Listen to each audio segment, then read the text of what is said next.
احلى هريسه في مصر في دوري ابطال الاكل. فقط وحصريا على سبراي فود. احجز مقعدك الآن. سبراي فود، دوري أبطال التحدي. السلام عليكم واهلا بيكم في حلقه جديده على سبراي فود، والنهارده معانا هريسه في دوري ابطال الاكل، ومعانا طبعا اشهر محلات بتقدم هريسه في مصر.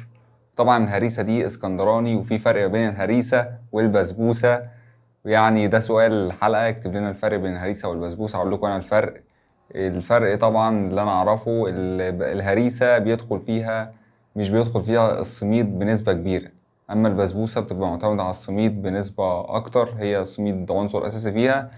الحاجه التانية طبعا جوز الهند بيبقى موجود طبعا في الهريسه، اما البسبوسه ممكن يبقى اختياري، ممكن يبقى يدخل فيها جوز هند او ممكن ما يدخلش ويدخل بنسبه معينه. فطبعا قولوا لنا طبعا اجاباتكم في الكومنتات، الفرق بين الهريسه والبسبوسه، لان السؤال ده محير الجميع والملايين، والناس عايزه تعرف الفرق بين الهريسه والبسبوسه.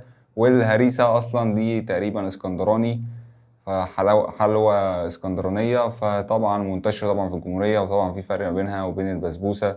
بس احنا النهارده معانا الهريسه، والبسبوسه هتبقى في حلقه تانية ان شاء الله. ويلا ندخل في الدوري ابطال الهريسه، ومعانا القرعه، هنعمل القرعه، ومعانا النهارده 5 من أقوى المحلات اللي بتقدم هريسة في مصر.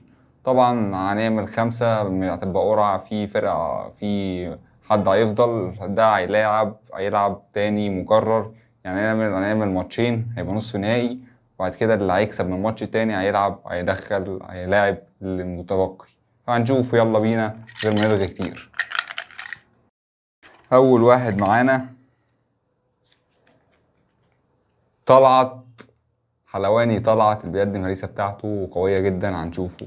طلعت هيلاعب مين؟ طلعت ضد أحمد حسنين، طبعا هريسة مشهورة جدا في مصر، الجمهورية كلها. شوفوا بقى الماتش التاني مين هيلاعب مين. إبراهيم الغفير هيلاعب أولاد رزق. هريسة أولاد رزق طبعا من مشهور برضو. كده متبقي معانا واحد هنعرفوه طبعا لما نلعب الماتشات. كده عندنا نصف النهائي، يعتبر نص النهائي. طلعت قدام احمد حسنين المواجهه الاولى، المواجهه الثانيه ابراهيم الغفير ضد اولاد رزق. ويلا بينا ندخل في دوري ابطال الهريسه. متشوقين ولا لا؟ اعملوا سبسكرايب ولايك وكل حاجه بقى، كل الازرار تحت خلصوها عشان نكبر في اسرع وقت. ويلا ندخل على المواجهات. اول مواجهه طلعت معانا، طلعت طبعا حلواني. طلعت طبعا البراندنج بتاعه هو من اشيك المحلات الحلويات في مصر، اللي هو اصلا يعني هو اللي معانا النهارده اعلى واحد مقدم كواليتي وجوده من كل حاجه، والباكجينج وكل حاجه، فهياخد العلامه الكامله. طبعا نفكركم احنا بنلعب معانا كروت، معانا اخضر واصفر واحمر. وطبعا اللعبه التقييم بتاعنا من 11 نقطه، 6 للطعم اللي هي الجوده التست، و3 للسعر، و1 للخدمه، و1 للتغليف. فطلعت بالشكل ده هياخد رصيد الاسد باللي هو عامله. معانا حلواني طلعت، الكيس بتاعه شيك. حلواني طلعت العلبة برضه بتاعته شيك، العلبة بتاعته طبعا هو كاتب طلعت بيعرفنا باسم متأسس حلواني طلعت 1960، قديم جدا، يعتبر علامة من علامات الاسكندرية التي تتخصص في صناعة الحلويات المتنوعة. فشكله مميز، سعر الكيلو عنده الهريسة السادة ب170 جنيه. من اغلى الناس اللي معانا النهارده، هو اغلى واحد تقريبا. معانا بقى احمد حسنين. طبعا الشكل انتوا شايفينه ده، ولا شكل ولا باكجينج ولا اي حاجه. طبعا احنا جايبين ربع بس، يعني قدرنا اعمل لنا اي شكل، حطه لنا في علبه كويسه، كيس براندنج بتاع انت حاططولي كده، ايه خد في حجرك وامشي. في ايه يا عم؟ ايه ده؟ فطبعا ده هياخد 0 0 0. كاتب الورقه الفروع بتاعته والحاجات دي عشان في ناس بتقلده وكده، بس الشكل يعني مش عاطفي خالص. هو ربع بس، ما تحطه لنا في علبه. ايه الطبق انا حاسس ان انا كده جايب من الشارع، جايب واحد في الشارع. فنجرب. هنبتدي بطلعت. طبعا مقطع لنا، جايبين من طلعت كيلو ب170 عند طلعت، اما طبعا احمد حسنين الكيلو ب100. فنجرب طلعت. ريحة السمنة في طلعة جامد جدا جدا، ريحة سمنة بلدي جامدة. بسم الله. الهريسة بتاعت طلعت حلوة، والسمنة البلدي واضحة جامد فيها الريحة، حتى طالعة من غير قبل ما ندوق. بس الهريسة ناشفة، ده تقريبا هو بيعملها ناشفة الستايل بتاعها وكده. هنشوف أحمد حسنين. أحمد حسنين طبعا مشهور بالهريسة الطرية جدا جدا جدا. هريسة حتى بص بتطلع في المعلقة. بسم الله. الهريسة بتاعت أحمد حسنين كويسة وطرية، بس طعم السمنة فيها قليل جدا يكاد مش واضح، بس طرية وحلوة.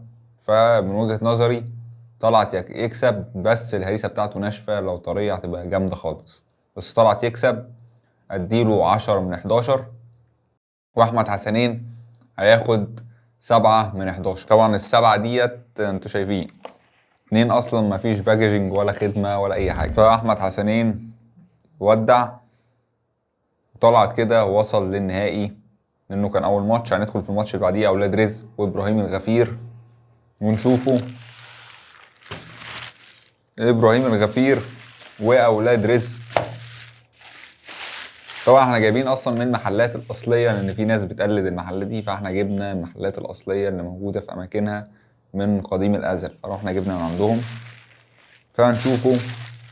اول واحد ابراهيم الغفير، نفس الحوار، حاطط نفس الشكل بتاع احمد حسنين. احنا جايبين ماشي، جايبين ربع، بس انت ما تعاملنا معامله احسن من كده يا جماعه. يا جماعه احنا دافعين فلوس، يا جماعه انت في ايه يا جماعه؟ اديتنا كيس ماشي، بس يعني هو حتى كان بيحط بالقطاره كده، يعني جرامات، واحنا بنشتري دهب، دي هريسه احنا هنهزر. فالشكل طبعا مش عاطفي. اما طبعا هريسه اولاد رزق، جبنا نص كيلو.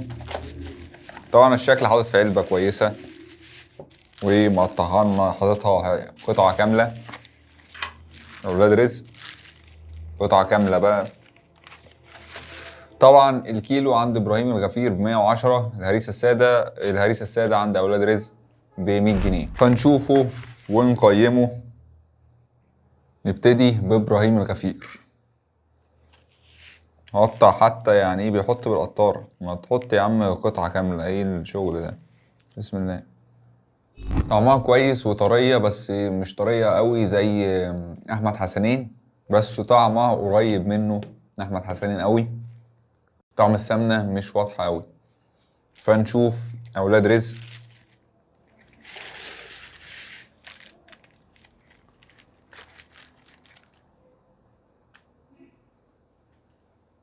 هريسة أولاد رزق تاخد 9/11، أما إبراهيم الغفير عديله 7/11.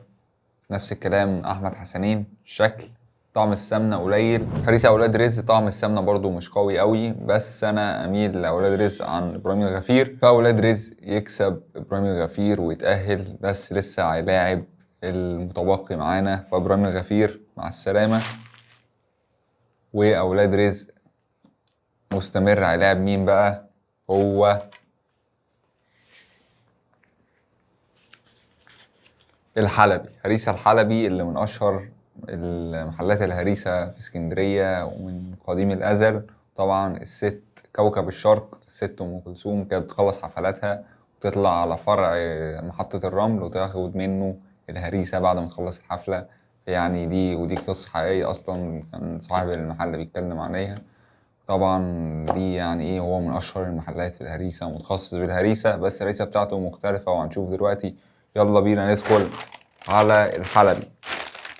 احنا جايبين ربع من الحلبي، باكجينج حلو جميل، علبه شيك، يعني ايه مهتم، مش التانيين الريحه هنا بقى ايه، ريحه السمنه، بس هي مختلفه طبعا عن انواع الهريسه التانيه. فهندوق الحلبي ونشوفه. بسم الله.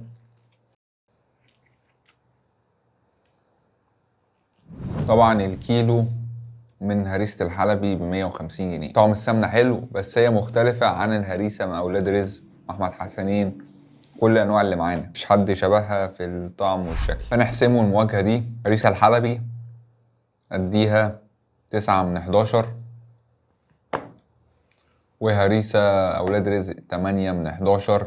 فنعلن فوز هريسة الحلبي. طبعا فرق نقطة، الاتنين جامدين، بس هريسة الحلبي أغنى في الطعم وطعم السمنة وطبعا مختلفة عن هريسة أولاد رزق. فنشوفوا النهائي اللي معانا طلعت ضد هريسة الحلبي، الاتنين من أقدم محلات الهريسة في اسكندرية. طبعا هريسة الحلبي من 1909 ومعانا طلعت من 1960. فنشوف بقى إيه صراع العمالقة ده. معانا طلعت وهريسة الحلبي. طبعا الحلقة دي الأنسولين ضرب في السماء، ضرب جدا يعني. في الحلقة دي أنسولين سكر أوفر. فمن وجهة نظري طلعت أديله 10 من 11. وهريسة الحلبي هياخد 9 من 11. فنعلن فوز حلواني طلعت بالدوري أبطال الهريسة أحسن هريسة. هو بس يعني لو الهريسة تبقى طرية هيبقى خطير جدا جدا. طعم السمنة جميل جدا، ريحتها كويسة، مكوناتها كويسة، بس تطرى سنة هتبقى جامدة. هريسة الحلبي حلو والستايل بتاعه كويس جدا، اللي دي نوع مميز مفيش حد بيعمله في مصر. بس دي أذواق، في ناس بتميل للهريسة الحلبي وفي ناس لا. أنا بالنسبة لي مش أولوياتي تبقى هريسة الحلبي، أميل للهريسة العادية عن الهريسة الحلبية. تقريبا دي بالطريقة الحلبية أو الشامية، فأميل العادية أكتر. فترتيب بوجه عام، طلعت فاز المركز الأول، الحلبي التاني، التالت هيبقى أولاد رزق، والرابع هيبقى إبراهيم الغفير، والخامس هيبقى أحمد حسنين. فده ترتيب اللعبة. وترتيب الشخصي هيبقى برضو طلعت، الحلبي، أولاد رزق، إبراهيم الغفير، أحمد حسنين. فبس دي كانت حلقة النهاردة. لو عجبتكم الحلقة متنسوش اللايك والشير والسبسكرايب، فعل جرس التنبيهات، تابعني على السوشيال ميديا، لينكات في الديسكريبشن. واشوفكم في حلقة جديدة، واهم حاجة اعملوا سبسكرايب عشان القناة تكبر في أسرع وقت. اشوفكم في حلقة جديدة على سبراي فود ودوري أبطال الأكل. سلام.